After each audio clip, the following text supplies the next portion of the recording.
Hello friends, எல்லோருக்கும் வணக்கம். Welcome to young investor channel. Actually markets பார்த்துருப்பீங்க. நான் மார்க்கெட் ஒரு ஃப்ளாட் ட்ரெண்டில் தான் க்ளோஸ் ஆயிருக்குது. நிஃப்டி 50 12 பாயிண்ட்ஸ் பாசிட்டிவில் க்ளோஸ் ஆயிருக்கு. 24,346 பாயிண்ட்ஸில் க்ளோஸ் ஆயிருக்கு. பேங்க் நிஃப்டி 55,115 பாயிண்ட்ஸில் க்ளோஸ் ஆயிருக்கு. 28 பாயிண்ட்ஸ் பாசிட்டிவில் க்ளோஸ் ஆயிருக்கு. சென்செக்ஸ் 259 பாயிண்ட்ஸ் பாசிட்டிவில் க்ளோஸ் ஆயிருக்கு. 80,501 பாயிண்ட்ஸில் க்ளோஸ் ஆயிருக்குது. ஐடிஎஃப்சி ஃபர்ஸ்ட் பேங்க் பார்த்தீங்கன்னா 86 ரூபாவில் க்ளோஸ் ஆயிருக்குது. 1.5% பாசிட்டிவ். இண்டஸ்இண்ட் பேங்க் இன்னைக்கு நல்லா பெர்ஃபார்மன்ஸ் பண்ணுது. ஆக்சிஸ் பேங்க்லேருந்து ராஜு ஆனந்த் வந்து பார்த்தீங்கன்னா இண்டஸ்இண்ட் பேங்க்ல சிஓ அப்பாயின்ட் பண்ணுறதுக்கு, ஏன்னா இண்டஸ்இண்ட் பேங்க்ல சிஓ இருந்த சுமந்த் கத்பாலியா ஸ்டெப் டவுன் ஆகி போயிட்டாங்க. ஸோ அதுக்கு பதிலாட்டு பார்த்தீங்கன்னா இவங்கள வந்து அப்பாயின்ட் பண்ணுறதுக்கு இண்டஸ்இண்ட் பேங்க்ல ஒரு பேச்சுவார்த்தை போயிட்டு இருக்குது. ஸோ மேபி அவர் அப்பாயின்மெண்ட் பண்ணலாம். ஆக்சிஸ் பேங்கோட ராஜு ஆனந்த் வந்து சிஓ இண்டஸ்இண்ட் பேங்க்ல அப்பாயின்ட் பண்ணலாம் அப்படிங்கிற பேசிஸில் இன்னைக்கு இண்டஸ்இண்ட் பேங்கும் 1.5% பாசிட்டிவ்ல தான் க்ளோஸ் ஆயிருக்குது. State bank of India 1.5% positive. ICICI bank, HDFC பேங்க்லாம் ஃபிளாட் பாசிட்டிவ்ல க்ளோஸ் ஆயிருக்கு. Axis bank, AU small finance bank, Punjab national பேங்க்லாம் ஃபிளாட் நெகட்டிவ்ல க்ளோஸ் ஆயிருக்குது. இது போக bank of Baroda, Canara bank இதுவும் flat negative. Kotak Mahindra bank வந்து 1.5% நெகட்டிவ். ஃபெடரல் பேங்க் வந்து 3.5% நெகட்டிவ்ல க்ளோஸ் ஆயிருக்காங்க. ஸோ ஓவர்லாட்டு இந்த ஸ்டாக்ஸ் எல்லாமே இன்னைக்கு மார்க்கெட்டில் நெகட்டிவ் ட்ரெண்ட்ல இருந்திருக்கு.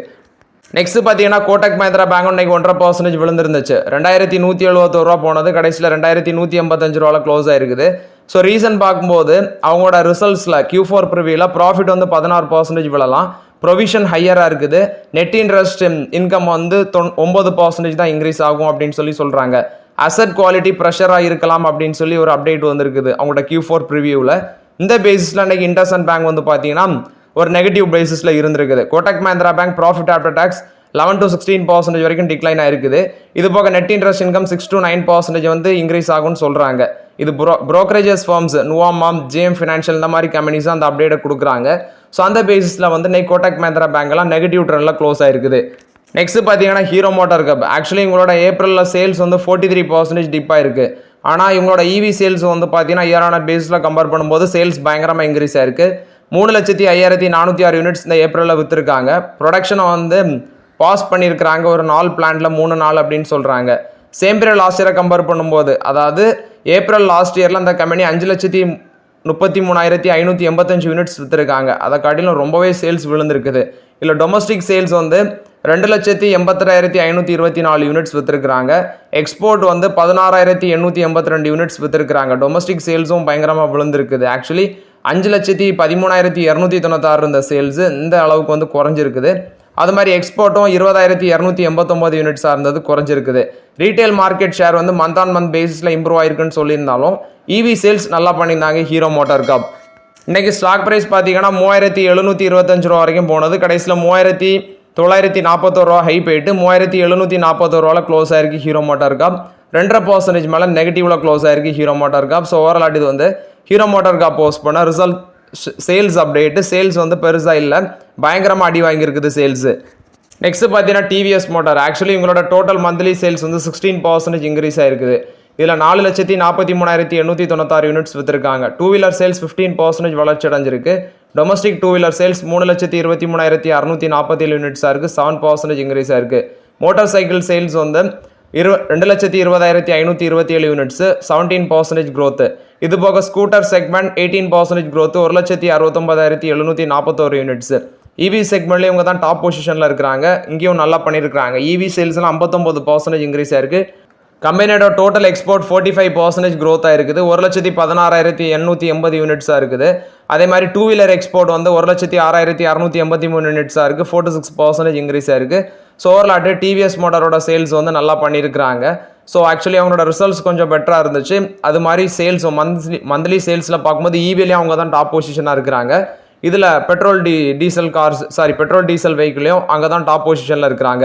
பாரத் பெட்ரோலியம் வந்து என்ன அப்டேட் கொடுக்குறாங்கன்னா $20-$30 பெர் டன் வந்து அவங்க அந்த மிடில் ஈஸ்ட் எல்பிஜி வந்து ஷேப் பண்ணுறதுல வந்து பார்த்தீங்கன்னா அவங்களுக்கு கெயின் இருக்கும். அதாவது பெர் டன்னுக்கு $20-$30 வரைக்கும் மிடில் ஈஸ்ட் எல்பிஜி வந்து ஷேப் பண்ணுறதுல அவங்களுக்கு பெனிஃபிட் இருக்கும் அப்படின்னு சொல்லி, இந்த யூஎஸ்லேருந்து சப்ளைஸ் வந்து சீப்பாக வரதுனால இவங்களுக்கு பெனிஃபிட் இருக்கும்னு சொல்லி பாரத் பெட்ரோலியம் தரப்புல வந்து அப்டேட் கொடுக்குறாங்க. வேதாந்தா ஷேர் ஹோல்டர்ஸ் கொடுத்த அப்டேட், இவங்களுக்கு லோவர் டிவிடெண்ட் வந்து ஃபினான்ஷியல் 26 தான் கிடைக்கும். அதாவது ஃபினான்ஷியல் 25 கம்பேர் பண்ணும்போது ஃபினான்ஷியல் 26ல் லோவர் ஆட்டு டிவிடெண்ட் கிடைக்கலாம் அப்படின்னு சொல்கிறாங்க. ஏன்னா ஃபினான்ஷியல் 25ல் 43 ரூபா 50 காசு பெர் ஷேர் வந்து டிவிடெண்ட் கொடுத்துருக்காங்க.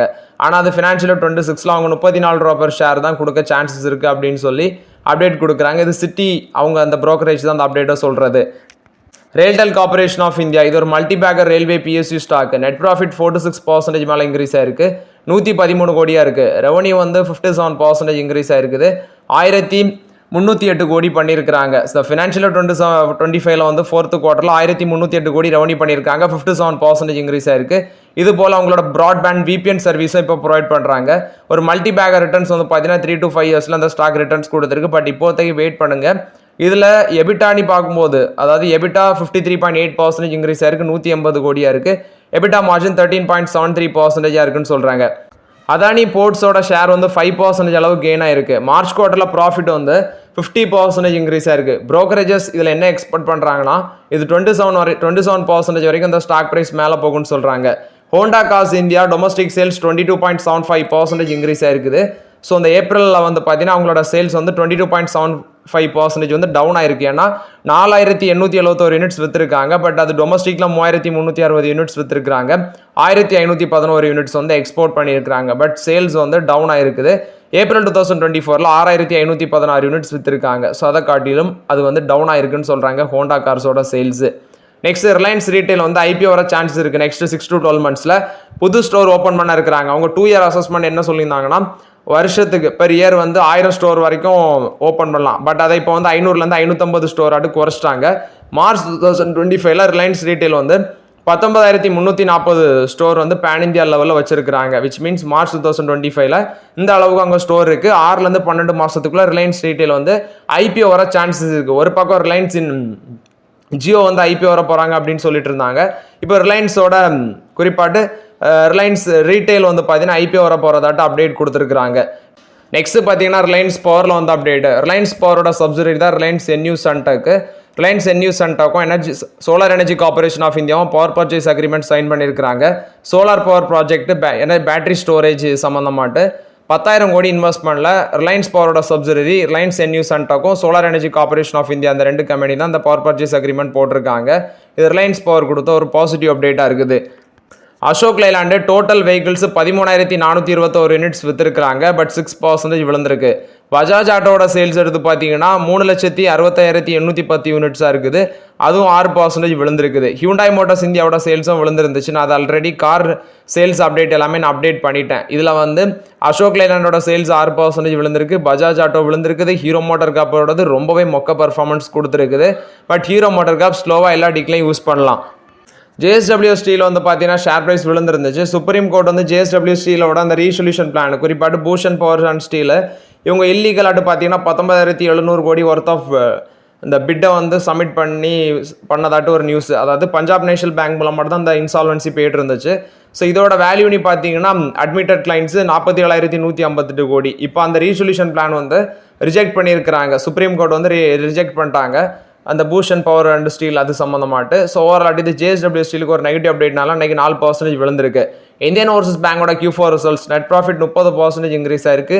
5000 கோடி ஃபண்ட் ரைஸ் பண்ண போகிறாங்க. 1051 கோடி ப்ராஃபிட் பண்ணியிருக்கிறாங்க. இது போக ப்ரொவிஷன் அண்ட் கண்டிஜினியஸ் 2617 கோடியாக இருக்குது. 33.5% இன்க்ரீஸ் ஆயிருக்கு. நெட் இன்ட்ரெஸ்ட் இன்கம் 13% இன்க்ரீஸ் ஆயிருக்கு. 3123 கோடியாக இருக்குது. கிராஸ் என்பிஏ 21.3% டிக்ளைன் ஆயிருக்கு. 5347 கோடியாக இருக்குது. நெட் என்பிஏ 25% டிக்ளைன் ஆகி அதாவது நெட் என்பிஏ பார்த்தீங்கன்னா 0.57%லேருந்து 0.37% குறைஞ்சிருக்கு. அடுத்தது அந்த பேங்க் வந்து பார்த்தீங்கன்னா ஃபண்ட் ரைசிங் பிளான் நான் சொன்ன மாதிரி 4000 கோடி வந்து பார்த்தீங்கன்னா ஈக்விட்டி கேபிட்டல் அது மூலமாட்டு பண்ணுறாங்க. 1000 கோடி வந்து பேசல் 3 காம்ப்ளைண்ட் டயர் பாண்ட்ஸ் மூலமாட்டு பண்ணுறோம் அப்படின்னு சொல்கிறாங்க. இது இந்தியன் ஓவர்சீஸ் பேங்க் போஸ்ட் பண்ண results update. Indian Overseas bank ஒரு 30 ரூபாய்க்கு கீழே வந்தால் பார்க்கலாம். அது வரைக்கும் வெயிட் பண்ணுங்கள். ஈச்சர் மோட்டார்ஸோட sales update. Commercial vehicle sales 27% increase ஆயிருக்குது. 6846 யூனிட்ஸ். டொமஸ்டிக் சேல்ஸ் 27.7% இன்க்ரீஸ் ஆயிருக்கு. 6257 யூனிட்ஸ். டோட்டல் எக்ஸ்போர்ட் 29.2% இன்க்ரீஸ் ஆயிருக்கு. Volvo trucks and buses total sales வந்து 129 யூனிட்ஸ் இன்க்ரீஸ் ஆயிருக்குன்னு சொல்கிறாங்க. அதே மந்த்லி மோட்டார் சைக்கிள் சேல்ஸ் வந்து 86,559 யூனிட்ஸ் இன்க்ரீஸ் ஆயிருக்கு. 6% இன்க்ரீஸ் ஆயிருக்கு. மோட்டார் சைக்கிள் 350 சிசியில் 2% இன்க்ரீஸ் ஆயிருக்கு, 74,282 யூனிட்ஸாக இருக்குதுன்னு சொல்கிறாங்க. அதே 350 சிசியில் 36% இன்க்ரீஸ் ஆயிருக்கு, அதாவது 12,777 யூனிட்ஸாக இருக்குது. International business record sales 10,557 units 55% increase ஆயிருக்குன்னு சொல்கிறாங்க. சோர்லாட்டு ஹீரோ மோட்டார் காப்போட சேல்ஸ் வந்து பார்த்தீங்கன்னா நல்லா தான் இருக்குது. பட் எங்கே அடி விழுந்திருக்கு? ஹீரோ மோட்டார் காப் அந்த மாதிரி கம்பெனியில் தான் அடி விழுந்திருக்கு. ஸோ இது ஈச்சர் மோட்டார்ஸ் போஸ்ட் பண்ண சேல்ஸ் அப்டேட்டு. நெக்ஸ்ட் பார்த்தீங்கன்னா மேரிக்கோட Q4 ரிசல்ட்ஸ். ப்ராஃபிட் வந்து 8% இன்க்ரீஸ் ஆயிருக்கு, 343 கோடியாக இருக்குது. இது போக அவங்களோட ரெவன்யூ ஃப்ரம் ஆப்ரேஷன் 19.8% இன்க்ரீஸ் ஆயிருக்கு, 19.8% ரெவன்யூ க்ரோத் 2,730 கோடி. எபிட்டா 3.6% இன்க்ரீஸ் ஆயிருக்கு, 458 கோடியாக இருக்குது. எபிட்டா மார்ஜின் 16.8% குறைஞ்சிருக்கு, 250 பேசிஸ் பாயிண்ட் குறைஞ்சிருக்குன்னு சொல்கிறாங்க. ஸோ ஓவர்லாட்டு மேரிக்கோட ரிசல்ட்ஸ் பெட்டராக இருக்குது. இதில் டிவிடெண்ட் 7 ரூபா per ஷேர் கொடுக்குறாங்க. ஸோ இது வந்து பார்த்தீங்கன்னா மேரிக்கோ போஸ்ட் பண்ண results update. Lemon tree hotels கொடுத்த அப்டேட்டு. மும்பையில் மீரா ரோடு அப்படிங்கிற இடத்துல 108 ரூம்ஸில் வந்து ஒரு 13th ப்ராப்பர்ட்டி வந்து பார்த்தீங்கன்னா மகாராஷ்டிராவில் வந்து ஓப்பன் பண்ண இருக்கிறாங்க லெமன் ட்ரீ ஹோட்டல்ஸு. இது லெமன் ட்ரீ ஹோட்டல்ஸ் கொடுத்த update. So okay friends, actually இந்த வீடியோவில் சில இம்பார்ட்டன்ட் அப்டேட்ஸ் எல்லாமே டிஸ்கஸ் பண்ணோம். அந்த வீடியோ உங்களுக்கு பயனுள்ளதாக இருந்துச்சுன்னா லைக் பண்ணுங்கள், சப்ஸ்கிரைப் பண்ணுங்கள், கமெண்ட் பண்ணுங்கள். Okay friends, thank you.